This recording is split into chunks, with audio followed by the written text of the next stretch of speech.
J'espère que vous allez bien. Dans ce live, je voulais vous parler de tout ce qui est attrait en fait à la Kundalini et notamment aux freins. Parce que pour moi, la Kundalini, l'activation de sa Kundalini, c'est quelque chose d'extraordinaire et surtout de libérateur. Sauf que je reçois énormément de messages de femmes qui ont peur. Donc je vois qu'il y a un côté un peu hypnotisant, c'est-à-dire que les gens ont envie de savoir ce que c'est que la Kundalini.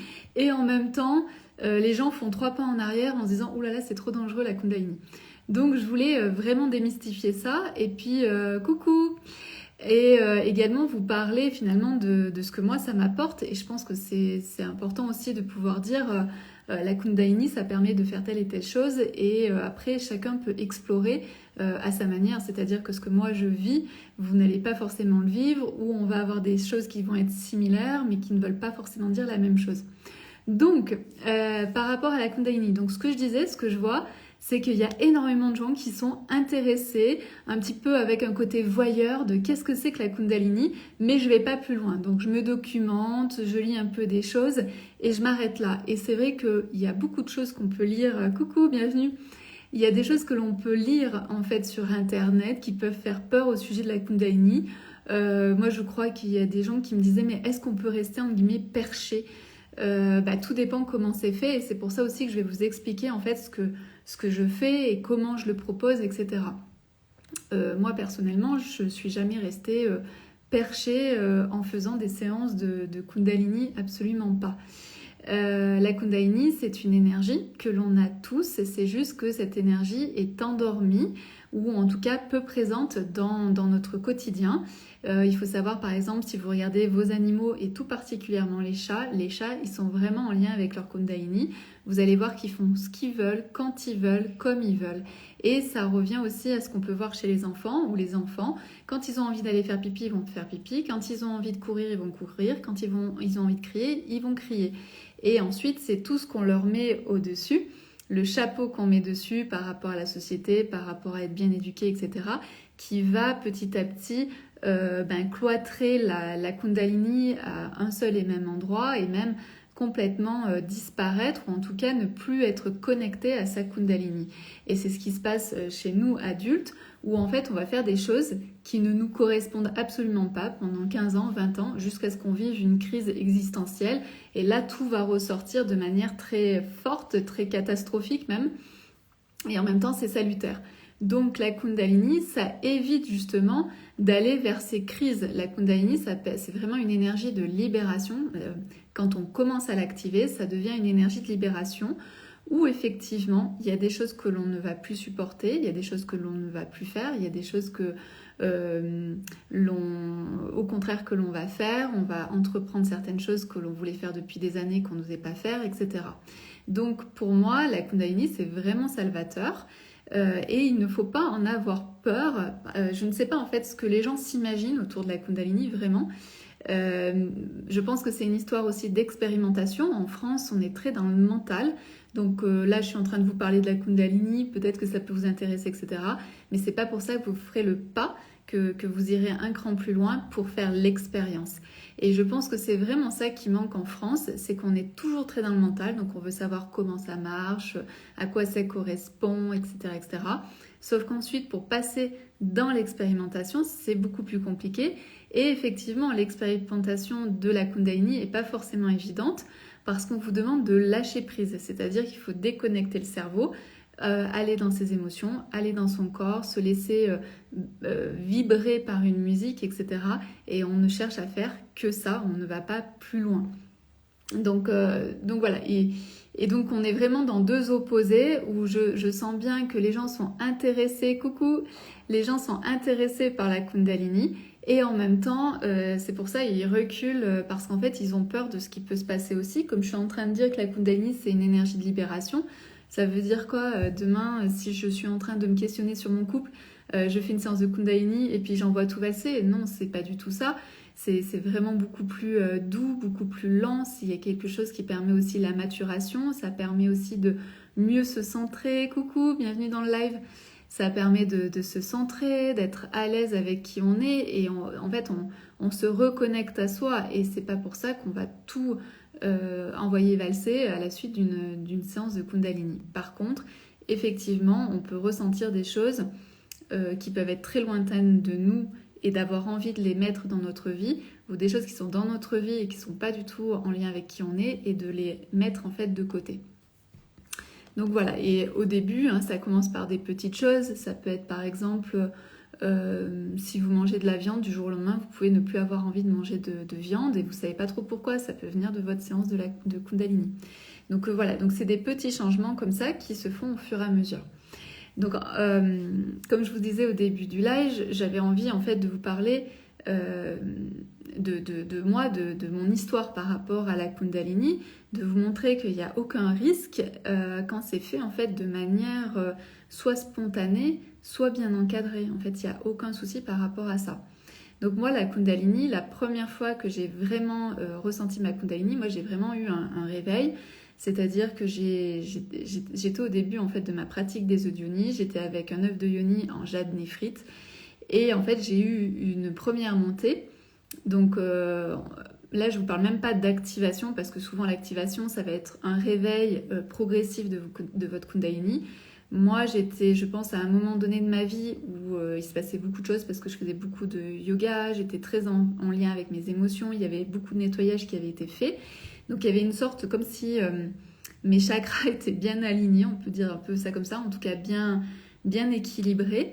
Et j'ai commencé en fait à avoir mes premières montées.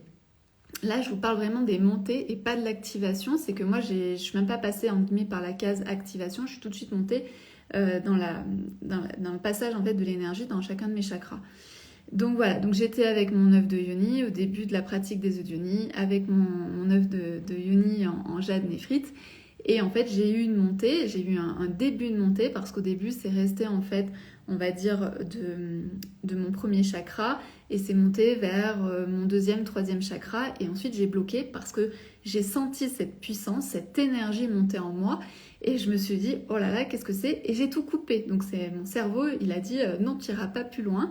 Donc j'ai eu plusieurs, un peu des montées comme ça qui sont restées au niveau du ventre, au niveau du plexus solaire, au niveau du cœur. Et que j'ai à chaque fois en fait refoulé. Et donc j'ai fait redescendre en fait cette énergie. C'est pas forcément très agréable. Mais il faut savoir que tout ça, en fait, moi, je l'ai fait de manière spontanée. Je n'étais pas guidée, je n'ai pas cherché à vivre ça. C'était juste que là, à cet instant-là de ma vie, c'était ça qui était présent. Et puis un jour, j'ai pas maîtrisé et hop, j'ai eu une montée donc, de Kundalini du bas vers le haut. Et c'était assez incroyable ce que j'ai vécu à ce moment-là. Certains disent qu'après on voit plus notre vie de la même manière, etc. Moi, pour moi, ça m'a pas vraiment changé. C'était juste... comme c'était spontané, en plus, je n'étais pas forcément accompagnée et à l'époque, on parlait vraiment pas de tout ça. Donc j'ai trouvé ça vraiment très bizarre, j'ai eu des sensations bizarres, etc. Mais dans ma vie du quotidien, ça n'a pas vraiment changé. Il y a plein de gens qui vont vous dire « Ah, on voit la vie différemment, on a des prises de conscience et tout. » Moi, j'ai pas vécu ça. Et ensuite, je suis il y a 4 ans à peu près, je suis allée dans un stage où on m'avait invitée, donc j'y suis allée sans vraiment savoir où je mettais les pieds. Et là, en fait, j'ai fait mes premières activations de Kundalini. J'ai vécu mes premières activations et c'est très très doux. C'est-à-dire que moi, la première fois où j'ai eu donc une montée de Kundalini, c'était quelque chose de très puissant, de très fort, avec beaucoup de chaleur, etc. Là, j'ai vécu en fait des activations. Coucou, bienvenue dans le live. J'ai eu des activations donc très très douces, très agréables et on commence à vraiment ressentir cette énergie dans notre corps de manière beaucoup plus structurée. Et donc j'ai fait ces différentes séances pendant ce week-end, je crois, donc c'était 4 jours, quelque chose comme ça. Et ensuite, donc je suis venue ici m'installer en Andorre. Et en Andorre, en fait, il y a beaucoup de femmes qui sont... parce qu'en fait, quand j'étais en France, en fait, j'ai fait ce stage avec une Australienne. Voilà. Et ensuite, quand je suis venue ici en Andorre, juste à côté, on a l'Espagne. Et en Espagne, il y a beaucoup de femmes qui sont formées, en fait, à l'activation de la Kundalini, au processus d'activation de la Kundalini. Donc, entendez bien processus, et c'est vraiment important. parce que ce que l'on fait dans ces séances-là, c'est un processus. C'est-à-dire que ça ne va pas tout se débloquer en un seul coup, non, c'est un processus, c'est des choses que vous faites petit à petit, des transformations qui se font petit à petit, des libérations qui se font petit à petit. Et c'est pour ça aussi que ce que je voulais vous dire, c'est que ce soit dans ma montée de Kundalini ou dans mes premières activations de Kundalini, j'ai eu l'impression qu'il ne s'était pas passé grand-chose dans ma vie, parce qu'en fait, ces changements, ils sont subtils, ils sont dans la longueur, et donc en fait, on s'en rend pas forcément très compte, on se rend pas vraiment compte. Et puis aussi, ce que je voudrais vous dire, c'est que ça se passe sur un autre plan, c'est-à-dire que ça se passe pas sur le plan physique ni mental, ça se passe sur le plan énergétique, et c'est pour ça aussi que je veux vous dire ça, parce que ça rejoint tout ce que j'ai fait dernièrement en processus d'activation de la Kundalini. Donc c'est vraiment ça qu'il faut comprendre, c'est que c'est subtil, c'est très doux et ça ne crée pas des bouleversements du jour au lendemain, mais c'est plutôt dans la longueur. Et donc j'ai découvert donc, ici ce processus d'activation de Kundalini. Donc j'ai commencé à aller en présentiel dans ces endroits-là. C'est une séance qui dure 1 heure. On est allongé, on écoute de la musique. Et en guillemets, il ne se passe rien d'autre hormis de pouvoir se faire confiance à la personne qui vous guide et qui active votre Kundalini. Donc on est vraiment juste sur le tapis, on n'a pas besoin de faire de respiration, on n'a pas besoin de faire des mantras, on n'a pas besoin de faire de prières, rien du tout. On est juste là pour profiter pendant 1 heure de la musique. Et déjà aussi, souvent les musiques en fait sont très très belles, sont très bien enchaînées et on profite vraiment bien. Et ensuite, c'est du lâcher prise. Et donc là, on va ressentir des choses, des émotions, des choses dans notre corps, des images, des mots qui vont nous arriver, etc. Et on est juste là pour recevoir en sachant qu'on ne va recevoir que ce qu'on est capable de recevoir. C'est tout. Donc, il n'y a pas de... Donc, on sent en fait que tout se met en activation. C'est ça qui est vraiment extraordinaire. C'est qu'on sent que dans notre corps, tout se met en activation. Moi j'ai souvent des convulsions, mais c'est ok en fait, il y en a ils n'ont rien du tout. Donc chacun vit ses séances comme il en a envie, et moi malgré toutes les séances que j'ai pu faire, j'ai jamais vécu une séance la même. J'ai vécu certaines séances mais vraiment de grâce, même de sensualité, etc. Puis j'ai vécu des séances un petit peu plus mouvementées avec d'autres questions, d'autres choses qui arrivent en fait en moi. Voilà, donc c'est chaque personne vit sa séance à sa manière et chaque personne va vivre ses séances différemment. Donc voilà ce qui... Et donc depuis le début de l'année, donc je fais ce genre de séance à minimum 1 fois par mois. Et je me suis rendu compte de choses subtiles. Et c'est vraiment là où je veux en venir avec l'énergétique. En début d'année, en fait, je voulais monter un nouveau projet. Et je ne savais pas trop quel projet j'avais envie de faire. Et j'ai commencé ces séances de Kundalini, qui étaient vraiment très agréables. J'en ai vécu plusieurs vraiment très très agréables.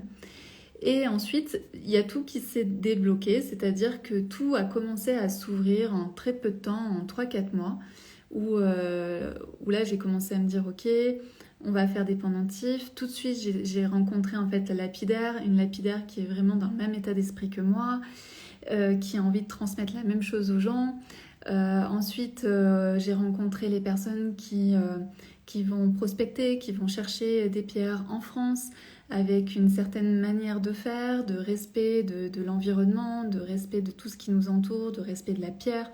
Donc voilà, donc en fait j'ai commencé à mettre en place en fait tout ce projet autour de ce que j'appelle les Vénusias, les pendentifs Vénusias, qui sont donc 100% pierres françaises et 100% faits en France.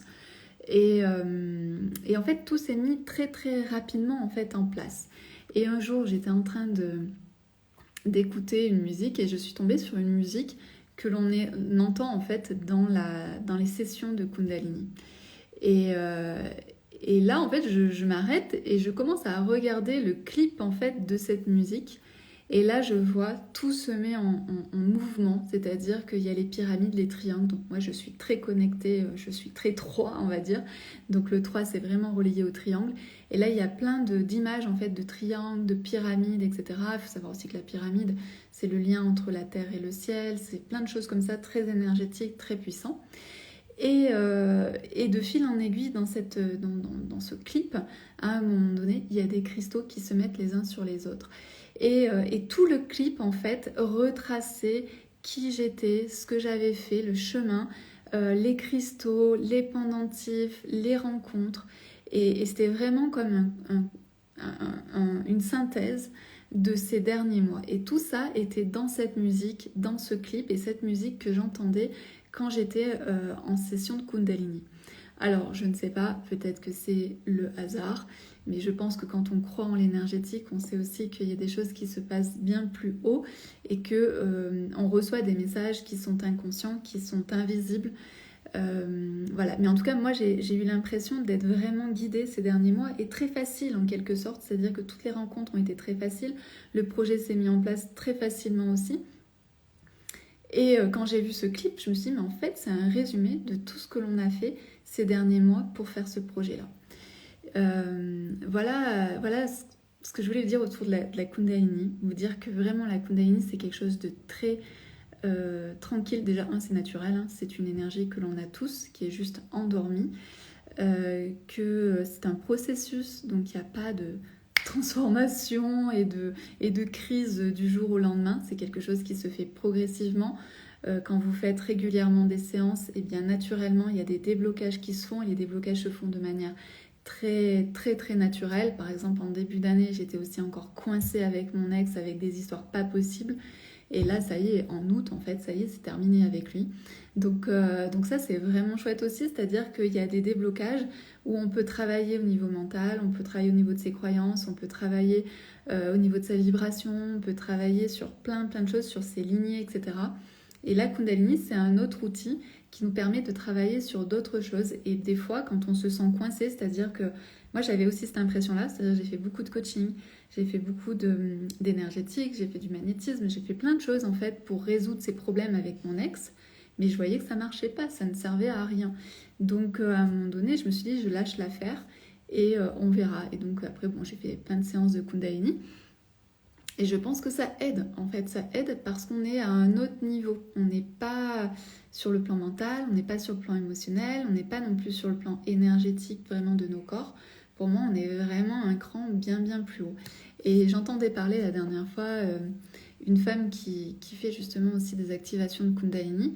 Et elle disait, aujourd'hui ça paraît fou, c'est-à-dire que les gens quand ils entendent parler de Kundalini, on sent que ça attire. On sent que ça attire et elle disait, mais je sens bien que quand je parle de Kundalini, les gens ils me prennent pour une folle et en même temps on sent qu'ils sont attirés. Et elle disait, aujourd'hui ça paraît fou, mais dans 10 ans, tout le monde en fait sera capable en fait d'activer sa propre Kundalini, tout le monde pourra activer la Kundalini de l'autre, etc. Bien sûr quand c'est demandé et que c'est ok. Mais voilà, elle disait en fait aujourd'hui on est dans un espace où c'est un peu secret, où on nous prend un peu pour des fous, etc. Mais dans 10 ans, en fait, tout le monde aura déjà fait une séance de Kundalini, tout le monde aura testé la Kundalini et ce sera quelque chose de normal.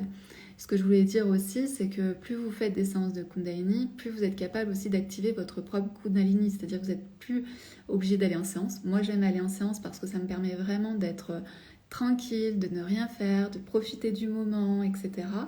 Et de l'autre côté, je peux aussi activer ma propre Kundalini. Donc, quand cette énergie est réveillée, elle ne peut pas se réendormir quand vous l'entretenez, quand vous en prenez soin, etc. Donc, c'est ça aussi qu'il faut prendre conscience. C'est qu'au départ, on a peut-être besoin de quelqu'un qui va venir activer notre Kundalini. Moi, j'en ai pas eu besoin, c'est pour ça que c'est vraiment important de le dire. C'est qu'on peut aussi spontanément en fait avoir des montées de Kundalini. Mais en tout cas, une fois qu'elle est activée, une fois qu'on comprend en fait où elle se loge, comment elle vit en nous, parce que je pense aussi que la Kundalini vit de manière très différente chez les personnes, mais une fois qu'on a compris comment elle naviguait chez nous, on peut ensuite venir l'activer chez soi naturellement. Donc voilà, donc c'était tout ça. Donc je ne sais pas si vous avez des questions, je parle beaucoup, parce qu'en fait... Et je sais que si ça résonne en fait chez les gens, parce que moi je le vois en fait, je vois qu'il y a beaucoup de gens qui lisent mes articles autour de la Kundalini, qui regardent mes vidéos autour de la Kundalini, donc je sens que ça attire. Et quand c'est comme ça que ça attire, que ça fait un effet miroir comme ça, je sais que ça parle intérieurement aux gens, on pourrait dire que ça parle à leur âme, mais ils ne sont pas prêts à faire un pas vers l'expérience parce que, je sais pas, parce qu'en fait, il y a ce côté un peu mystique alors que ça l'est pas du tout, c'est totalement naturel. Et puis il y avoir ce côté, ah là, qu'est-ce qui va se passer si je fais une séance, tout va partir en vrac dans ma vie. Non, c'est juste une histoire de réalignement, et donc ça, je trouve ça vraiment bien. Et puis en plus, un réalignement tranquille, c'est pas quelque chose de fort, en fait, d'intense. Voilà, donc si vous avez des questions, n'hésitez pas, je me ferai un plaisir d'y répondre.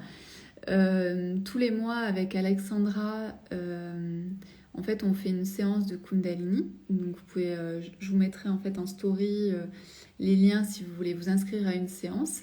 Si vous vous libérez de vos peurs et que vous osez aller dans l'expérience.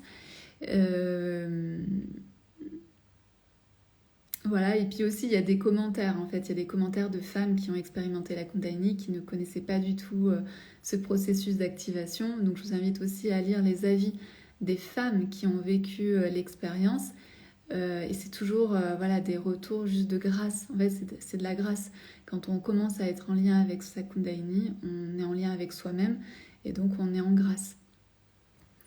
Voilà, voilà ce que j'avais envie de vous dire. En tout cas, une séance au départ, j'explique en fait où est-ce qu'on va, ce qui va se passer.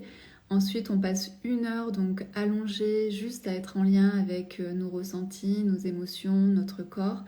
On écoute de la musique, on se laisse aller vraiment, et c'est vraiment agréable. Et ensuite, à la fin, on fait un débrief pour que celles qui ont envie de parler puissent parler et exprimer ce qu'elles ont vécu. Et surtout pour se rendre compte qu'on n'est pas folle. Parce qu'en fait, on vit des choses tellement fortes, tellement belles, tellement incroyables pendant une séance, qu'on se dit, mais non, en fait, ça n'a pas existé. Et en fait, quand on écoute le récit de chacune des femmes qui ont pu participer, on se dit, waouh. Donc des fois, il y a des choses qui résonnent. Je me souviens, une fois, c'était l'accouchement. Les femmes avaient tout accouché, en fait, d'elles-mêmes, en réalité. Et donc elles se disaient, mais ouais, en fait, on a tout accouché. Puis des fois, on a des séances où on a toutes vécu des choses vraiment très différentes. Donc quand on le fait en groupe, il y a des fois des résonances au niveau du groupe. Et des fois, il n'y a vraiment pas de résonance et on est vraiment toute seule à vivre notre expérience sans qu'il y ait d'interférence avec le groupe. Mais voilà, donc c'est hyper intéressant de vivre ce genre de choses et de se rendre compte qu'on n'est pas folle, qu'on n'est pas folle. Et surtout, je pense que de plus en plus, les gens vont prendre conscience qu'on a un cerveau, on a un cœur, on a un corps, mais qu'il y a aussi autre chose autour de nous avec d'autres cordes, des vibrations qui nous dépassent. Ce que j'ai pas dit, c'est que par exemple, nous, en séance avec Alexandra, on est toutes à des endroits différents du monde et pourtant toutes, on ressent quelque chose. Donc ça montre vraiment qu'on est tous interreliés, que les vibrations en fait circulent partout quand on se met à un certain niveau. Voilà. Voilà ce que j'avais à vous dire sur la Kundalini. Voilà, je crois que je vais m'arrêter là pour aujourd'hui. N'hésitez pas, si vous avez des questions, vous pouvez me les poser aussi en message privé, parce que je sais aussi que c'est un peu comme les audionies, c'est aussi quelque chose d'assez intime. Donc vous pouvez me poser des questions sur la Kundalini en message privé, sinon vous les mettez en commentaire. Et puis je vais mettre en story aussi le lien, si vous avez envie de découvrir, d'expérimenter ce processus d'activation de Kundalini, qui est très chouette. Et exceptionnel aussi parce qu'il y a très peu de personnes aujourd'hui qui peuvent faire cette activation de Kundalini. Voilà, mais comme on disait, dans 10 ans, tout le monde aura vécu déjà sa première activation de Kundalini. Voilà ce que j'avais envie de vous partager. Je vous souhaite une très très belle journée. On se dit à très bientôt dans un autre live, dans un réel, dans un carrousel, dans une story, enfin peu importe. Et je vous dis à très très bientôt. Passez une bonne journée. Au revoir les divines.